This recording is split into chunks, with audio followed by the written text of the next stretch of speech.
Tuesday Night Touchdown Podcast with your hosts, Reese Downing and Jacob Workman.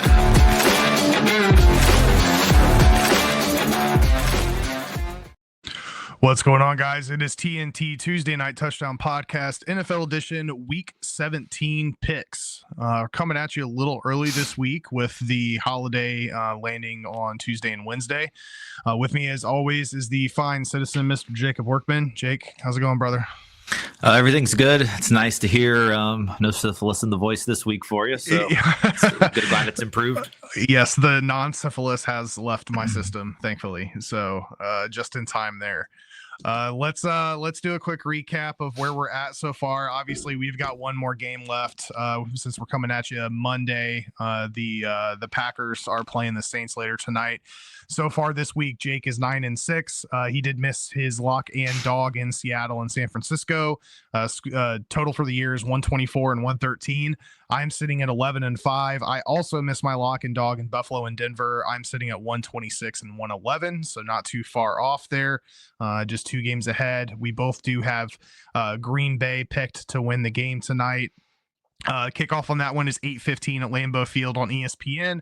Over under is 42.5. Green Bay is favored by 13.5 when we picked last week. I think that line's actually bumped up 1 point, I think, since then. Excuse me. But overall, we do both have Green Bay winning that game pretty handedly. Let's do a quick recap on the scores from Week 16. Chargers beat the Broncos 34-27. The Chiefs beat the Texans 27-19. Ravens beat the Steelers 34-17, and they have clinched a playoff spot, that being Baltimore. The Falcons beat the Giants 34-7. Jake, what were your thoughts on Michael Penix's first start as a Falcon? I mean, overall, this numbers weren't ridiculous or anything. I mean, they were playing the Giants, so he didn't really have to do a lot. But, I thought he looked good. It was nice to see that Penix touch out there again. I've always said he throws one of the best balls I've ever seen, and it was nice to see that back on the field. He did get an interception, even though it was not his fault at all. But stats are stats, and he's going to get an interception. But unfortunately, still doesn't have his first touchdown yet. But I think that'll change this week. Yeah, I thought he looked pretty good. I think that was the same feedback that Coach gave him at the end of the day. Or at the end of the game. He finished 18-27, went for 202 and an interception. They leaned pretty heavily into the ground game when they were playing the Giants, but that game was out of hand by halftime. I think they were up 17-7, and then they scored 2 touchdowns in the third. So by the time they got to the fourth quarter, they were putting it on cruise control. Moving right along here, the Lions beat the Bears 34-17. The Lions have also officially clinched a playoff spot. Jake, I know the injuries have had you a little nervous just about what's to come here, but how do you feel about your Lions performance on Sunday? And it looks like you guys also have gotten some decent news. Monty may be back. It sounds like he may not be season-ending injury. Anzalone looks like he may be able to make it back potentially for the playoffs. If you guys make it to the Super Bowl, Hutch is saying that he's going to be playing. So you guys are, getting bit by the injury bug, but it looks like you're getting some decent news here as you guys got a pretty big win over a division rival. Yeah, the key, actually, the biggest thing that happened this weekend was Washington beating Philly for us. Obviously, this week we all become Packers fans now, because if the Packers can beat the Vikings on Sunday, we will be playing for the number 1 seed on Monday night in San Francisco, and that could be huge. The game against the Vikings in Week 18 will not matter at all. Obviously, that's the goal. But yeah, guys coming back healthy. Obviously, we played the Bears, so it's not that huge of a game. They're pretty shitty, but to put the performance out there, we played another Ben Johnson masterpiece with a fake fumble play for a touchdown pass. Yeah, that was beautiful. It's just beautiful. But yeah, guys coming back week by week. We got 2 back last week, and we'll just have to wait and see what's coming. Obviously, the Niners losing Sunday, I think, helped a little bit, because I think their plans are kind of over for the season. So things might just be working into our favor as we glide on here. Yeah, obviously, if we have to play a Week 18 game against the Vikings at home, that's probably getting flexed to Sunday Night Football. That's probably essentially going to be a playoff game for us. To think that we could possibly win 14 games and be on the road in the playoffs as the 5 seed is crazy. Yeah, that is crazy. Yeah, and Minnesota just keeps finding ways to win despite, we talked about them quite a bit about the talent, the level there, maybe a little bit question mark. Another thing that I found interesting that came out, I think I think it was on Sunday. NFL Network insider Tom Pelissero reported that Lions OC Ben Johnson is, quote, intrigued by the Bears opening and is willing to listen to overtures, noting that there's a lot to like with the franchise, including Caleb Williams, tons of cap space, some extra draft resources. You're obviously tuned in to all the insider stuff on the Detroit side of the equation. Anything that you've heard that may be different? No, that seems to be true. I mean, obviously, if I'm Ben Johnson, I think that would be a hell of a place to go. You've got an incredibly young quarterback. Obviously, the receivers are a little old outside of Rome Odunze. I said that at the beginning of the year. I really questioned a team with Keenan Allen and DJ Moore. I mean, that's a lot of injuries and a lot of experience that's getting old. Their offensive line's not good. Their run game sucks. Their defense isn't very good. There's a reason I said that they were not getting anywhere near that win total at the beginning of the year. I think it was like 8.5 or 9. It was something insane. And I mean, it's proven every week. And Caleb, obviously, he's never really lost before. So now he's having to experience losing for the first time in his life in a grand scheme. But in the Ben Johnson scheme of it, like, why? I think it's a perfect situation for a guy like Ben Johnson. If the team's willing to spend the money, why not? Like, I don't know if there's going to be a better opportunity that opens with that many weapons. Yeah. 100% agree with you. We'll see what happens. Selfishly, I hope that he in somewhere else in the NFC, but the way that the Cowboys have been playing the past couple of weeks, with our luck, McCarthy's going to get an extension. Yeah. I think Big Mike will probably still be around next year. And then I mentioned it. I don't know if it was last week or a few weeks ago, but I still have been hearing a lot of Cliff Kingsbury to Chicago. Yeah. Well, I mean, that would be interesting in itself. We saw what Cliff did with Kyler, so let's see what he can do with another young quarterback in Caleb. So obviously we still got quite a bit of the season left before we start seeing coaches moving around. But that is something that got dropped on Sunday from Tom Pelissero on the NFL Network. Let's run through the rest of these scores from week 16 that we have so far. The Bengals beat the Browns 24-6. The Colts beat the Titans 38-30. The Rams beat the Jets 19-9. The Commanders, as we just talked about, beat the Eagles 36-33. The Eagles did still clinch a playoff spot despite the loss. The Panthers keep playing much better than what they did to start the season. They beat the Cardinals in overtime 36-30. Vikings beat the Seahawks 27-24. Bills beat the Patriots 24-21. Raiders beat the Jags 19-14. The Dolphins beat the Niners 29-17, and the Cowboys beat the Bucks 26-24. Obviously, again, we've got the game tonight. New Orleans is going to be in Lambeau.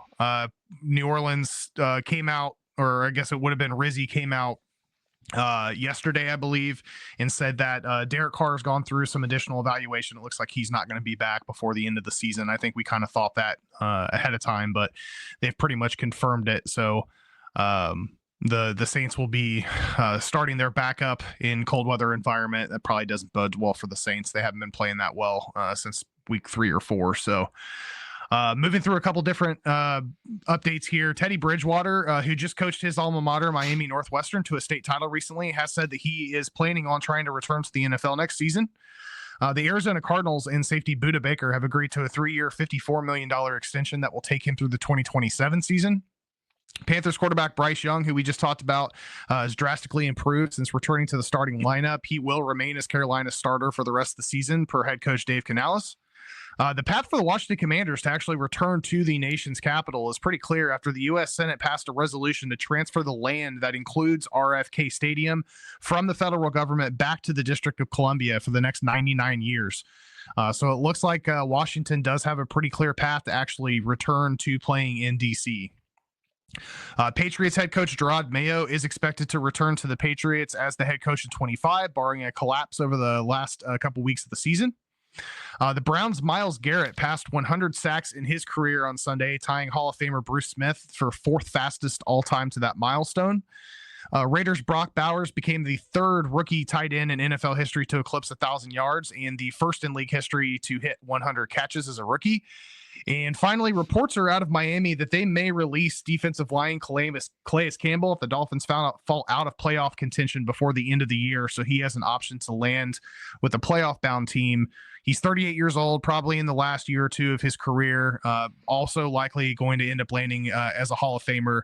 The Dolphins, I think, are going to figure out by end of day Saturday whether or not they're still in playoff contention. And if that happens, if they do get knocked out, it sounds like they're going to release Campbell so he can go find a playoff team.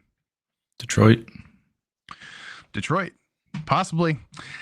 Just two quick injury updates. Well, we already talked about Derek Carr. The second thing here, Eagles quarterback Jalen Hurts did suffer a concussion in Sunday's loss to the Washington Commanders in the first quarter of the game. He did not return and is currently under the least concussion protocol.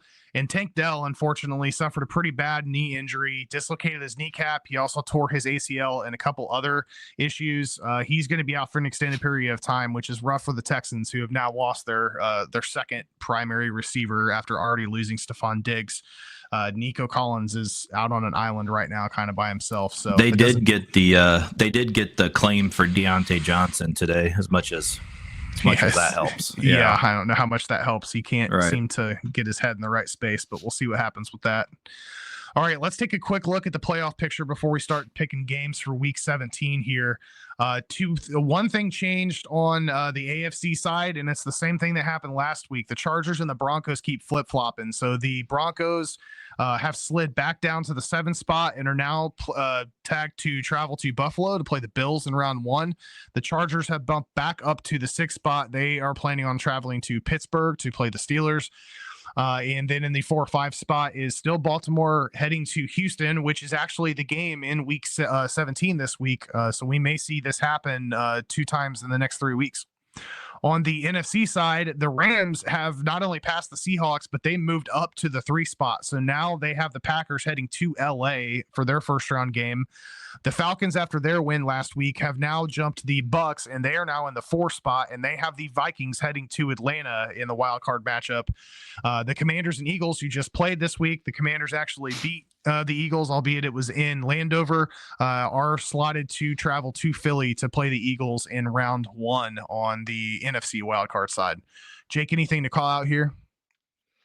Not really. I know Atlanta's in the 4 spot now, but if you look at the remaining schedules, it does look like that's probably still going to be Tampa more than likely. The rest of the NFC is really set. There's not really any other changes that's going to happen there other than seeding reasons. Obviously, I still love the Lions being the 1. I just talked a little bit ago of how they can clinch the 1 seed this week.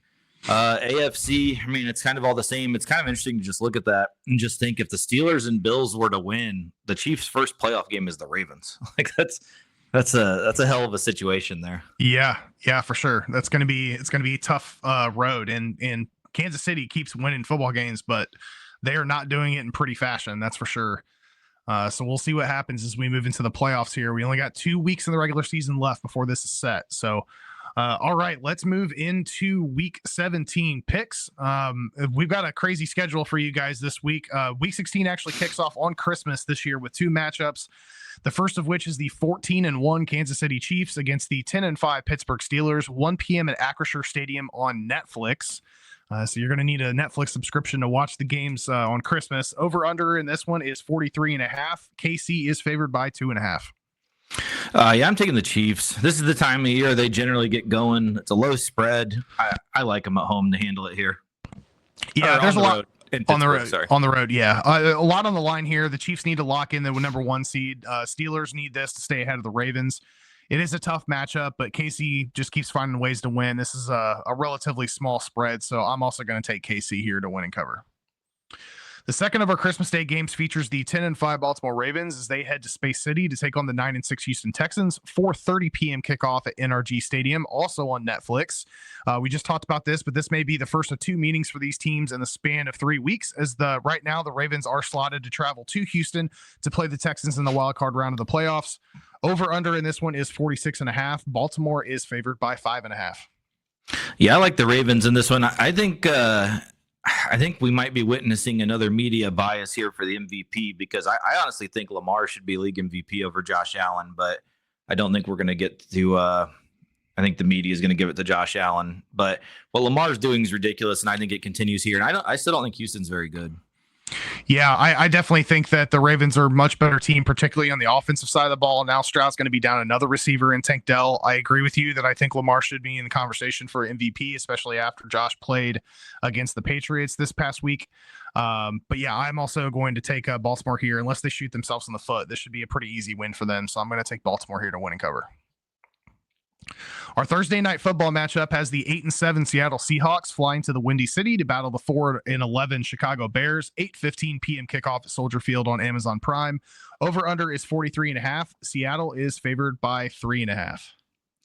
Yeah, this one's a little tricky to me. I think the Bears can win this game. Seattle's been all over the place lately. I was really rooting for them, but like in typical Seattle fashion, they let the Lions down like they have the last 3 years in a row. I just think it's too many. I'm going to take the Bears. I think the Bears can win this game. Yeah, Seattle's definitely in a must-win situation for the rest of the year if they want a shot at squeezing into the playoffs, but they also need the Rams to trip up. I think the Seahawks are the better team here, especially when Walker's healthy. So I am going to take a flyer and take the Hawks here to win and cover in Chicago. So not only do we get Wednesday matchups this week, but we also get a trifecta of Saturday games. First up, we have the 9-6 Los Angeles Chargers as they head to Foxborough to take on the 3-12 New England Patriots. 1 p.m. kickoff at Gillette Stadium on NFL Network. Over under in this one is 43.5, and the Chargers are favored by 5.5. Yeah, the Patriots played pretty well against Buffalo last week, but I don't know, you just have to wonder how much they are really going to keep carrying at this point. The Chargers have a purpose. They're in the playoffs. They need to keep winning, really. So I'm going to take the Chargers. It is kind of a bigger spread than I like for the road, but I'm going to take the Chargers. Yeah, there's a couple things that concern me about this game. The spread is one of them, but this is also a tough spot for LA because they're playing in cold weather and they're playing at 10 a.m. their time. Mm-hmm. That doesn't really bode well for them. So I think LA ends up winning this game, but I see it being a close one. So I'm going to take the Pats plus the points. I see the Chargers probably winning this one by 3. Next up, the 9-6 Denver Broncos head to the Midwest to take on the 7-8 Cincinnati Bengals. 4:30 p.m. kickoff at Paycor Stadium on NFL Network. Over under is 49.5. Cincy is favored by 3. Yeah, Cincinnati has a very, very low percentage chance of making the playoffs, but it is still possible. Obviously, winning this is a must. Denver's defense is just playing really well, and I'm not sure I can trust Cincinnati. This is one of those games that this will at least be a good one to watch. I will take Cincinnati just because they're at home, but I'm not confident in this one at all. I think Denver could easily win this game. Yeah, it should be a good matchup with Denver's defense against Burrow. I don't like that since he's only laying 3 here. I feel like this may end up being a push. Denver has made a couple mistakes on the defensive side of the ball the past couple of weeks. So I'm going to take Cincy here to win and cover at home, but this is not a game I would be laying any money on. The last of our Saturday matchups is an NFC West showdown as the 7-8 Arizona Cardinals fly to Inglewood to take on the 9-6 division-leading LA Rams. 8:15 p.m. kickoff at SoFi Stadium, also on NFL Network. 48.5 is the over-under. The Rams are favored by 5.5. Yeah, Cardinals returning back to the West Coast after playing Carolina. Kind of shit the bed in that one. I think the Rams are rolling right now, back at home. I mean, they've got a division to win. I'm going to take the Rams minus 5.5. Yep, I'm with you. I am also on LA. The first of our early day games on Sunday is an NFC East matchup as the 7-8 Dallas Cowboys face off against the 12-3 Philadelphia Eagles. 1 p.m. at Lincoln Financial Field on Fox. Over under is 43.5. Philly is favored by 9.5. And just as a reminder, Jalen Hurts is currently in concussion protocol. They do not know if he is going to start. Yeah, that's a big deal right now. For that sake, I'm just going to take Dallas plus 9.5. 9.5 to me makes it seem like he's playing. That I don't think the number would be that high if he wasn't. So, but I will take Dallas plus the 9.5. Yeah, I'm kind of with you. I can see this potentially maybe being a 10-point game if Jalen does play. But Dallas has been actually playing pretty well the past couple weeks. I'm going to say that Dallas keeps this within a touchdown, so I'm going to take the Cowboys to cover. Next up is the 7-8 Indianapolis Colts as they head to East Rutherford to take on the 2-13 New York Football Giants. 1 p.m. at MetLife Stadium on Fox. Over under is 40.5. Indy is favored by 7.5. Honestly, I'm not sure if either one of these teams should ever be favored by 7.5. That seems like a lot.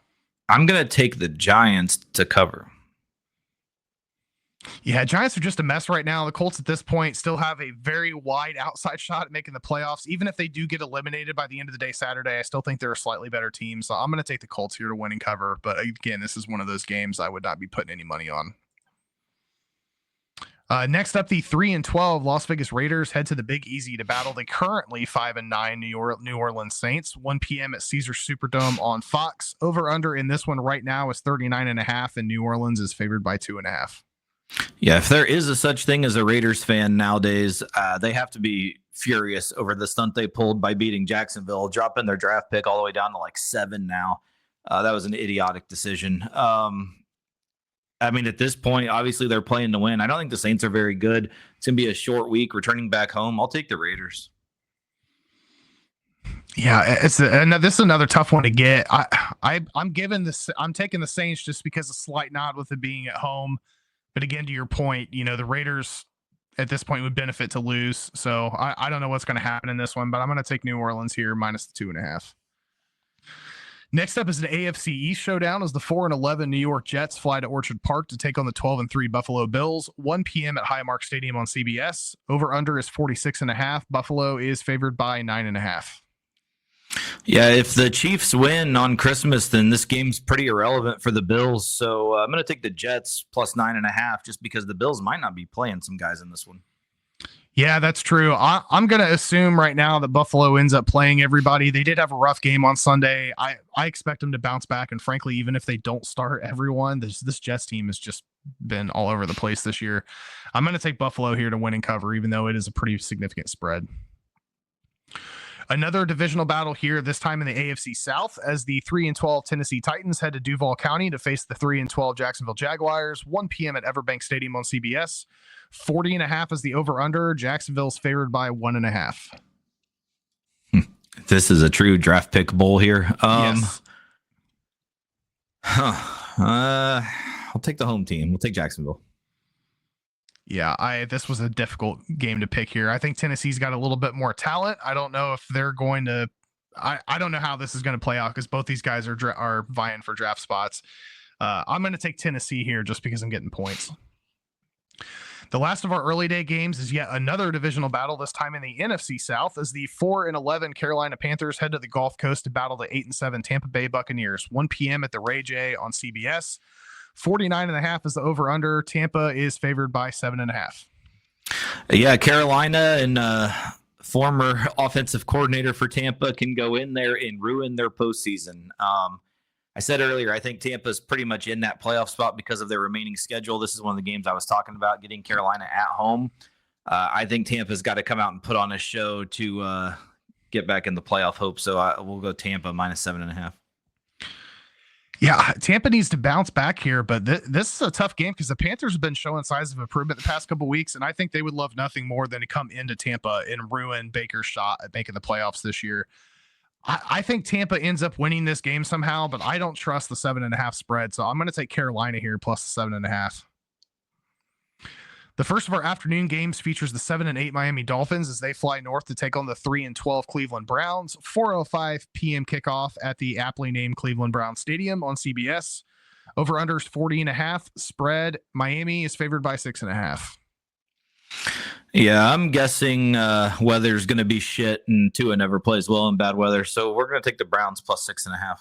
Yeah, I'm with you on this one. I think Miami's probably likely to win this game, just how Cleveland's looked the past couple weeks, but I don't like the 6.5 spread here, especially with the weather. So I am also going to take Cleveland in the points. The last of our afternoon games is a pretty big one. It's an NFC North battle. The 10-4 Green Bay Packers are taking on the 13-2 Minnesota Vikings. 4:25 p.m. at US Bank Stadium on Fox. 48.5 is the over-under. Minnesota comes in favored by 1.5. Yeah, I'm just picking based on what I need to happen. I will take the Packers. We need them to win outright and set up for a big Monday night. Yeah, Minnesota keeps finding ways to win. Green Bay's peaking at the right time. They're getting healthier every week. This is a tough pick, man. I'm going to take the Vikings to find a way to get a win here at home. I'm going to lay the 1.5 and take the Vikings. Our Sunday night football matchup features the 8-7 Atlanta Falcons as the Dirty Birds fly to Landover to face off against the 10-5 Washington Commanders. 8:20 p.m. kickoff at Northwest Stadium on NBC. 47.5 is the over under. Washington is favored by 4.5. My guy Michael Penix shines in the spotlight. Obviously, we've got a rookie battle here. It's going to be a fun one. I am going to take the Falcons to cover. I do think the Commanders win the game, though. Yeah, I'm really looking forward to watching Penix go up against Daniels. I think it's going to be a fun game. Washington, I think, needs to avoid a little bit of a cliffhanger here after beating the Eagles on Sunday. I'm with you. Commanders may get the W, but I'm taking the Falcons plus the 4.5 to keep this one close enough. I see this as a 3-point win either way. Our Monday Night Football matchup is a rematch of the NFC Championship from last year as the NFC leading 13-2 Detroit Lions head to the Bay to battle the 6-9 San Francisco 49ers. 8:15 p.m. kickoff at Levi's Stadium on ESPN. 51.5 is the over-under. Detroit comes in favored by 3.5. Yeah, I talked about last week how Dan Campbell uses fitting his name's Dan also, the Dan Lanning, very, very motivational build up to the week to get to the game on Sunday, this week, Monday, and kind of just spread that message. A lot of the guys on this team remember how close we were in this exact same stadium. I think the message is going to be pretty simple. We win. Hopefully it clinches the 1 seed. If not, still it puts us in line for the next week to go play for the 1 seed in our home field. I think the message will be spread pretty clear, and I think the guys are going to come out ready. I'll take the Lions to cover this one. Yeah, I know both these teams are battling injuries, but this line is actually a little bit surprising to me. I think Detroit comes into this one looking to get a little payback from last year after that collapse. So I am also going to take Motor City here to win and cover. Just like the past couple weeks, we've got no bye teams. Let's move into our locks of the week. Jake, who's your lock? So my lock of the week is what we just talked about. I'm taking the Lions at San Francisco. Lions minus 3.5. Like I just said, you don't even really need to even say anything. The guys on this team know what they're going into, and they know what we're trying to get some revenge for. I'm right there with you, man. My lock is also Detroit over San Francisco minus 3.5.